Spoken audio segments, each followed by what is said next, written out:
Article 370 की सुनवाई के दौरान ऐसा क्या हुआ था? सीजेआई चंद्रचूड़ के सामने ही तमतमा उठे कपिल सिब्बल। सॉलिसिटर जनरल तुषार मेहता का क्या था रोल? आर्टिकल 370 पर लगातार सुनवाई जारी है। सीजेआई डीवाई चंद्रचूड़ की 5 जजों की बेंच में गुरुवार को 13वें दिन की सुनवाई हुई।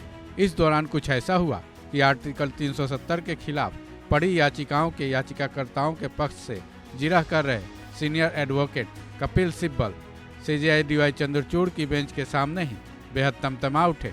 इतना ही नहीं, केंद्र सरकार की तरफ से जिरह कर रहे सॉलिसिटर जनरल तुषार मेहता और कपिल सिब्बल में तगड़ी नोकझोंक भी हुई। हालांकि ये नोकझोंक मामले की जिरह करते हुए ही हुई थी।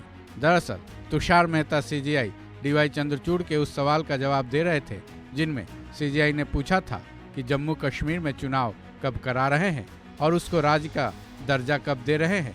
इस सवाल के जवाब में तुषार मेहता ने बताया कि जम्मू कश्मीर में चुनाव किसी भी वक्त कराए जा सकते हैं।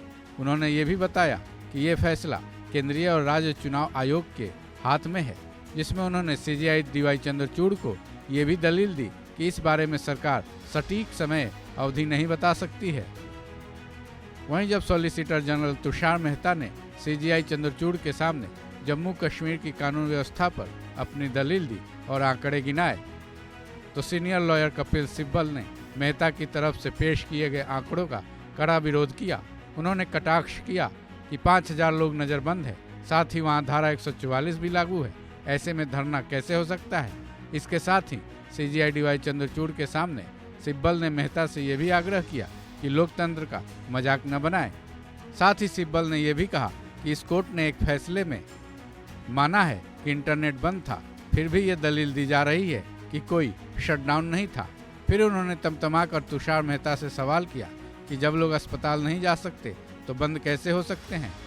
सीजेआई डीवाई चंद्रचूड़ की बेंच के सामने कपिल सिब्बल काफ़ी भड़के हुए भी दिखाई दिए, क्योंकि उनकी जिरह में चिढ़ और उनका गुस्सा भी झलक रहा था।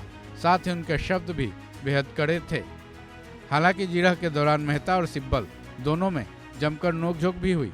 ये नोकझोंक पूरी तरह से अपने पक्षों को रखते हुए हुई थी। वहीं जब दोनों के बीच काफ़ी तल्खी बढ़ गई, तब सीजेआई डीवाई चंद्रचूड़ को मध्यस्थता की भूमिका निभानी पड़ी।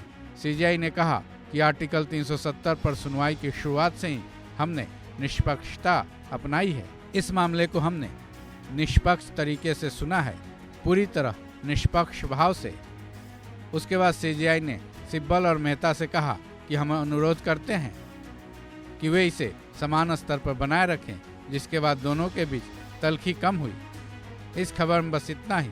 बाकी अपडेट्स के लिए जुड़े रहें वन इंडिया हिंदी के साथ।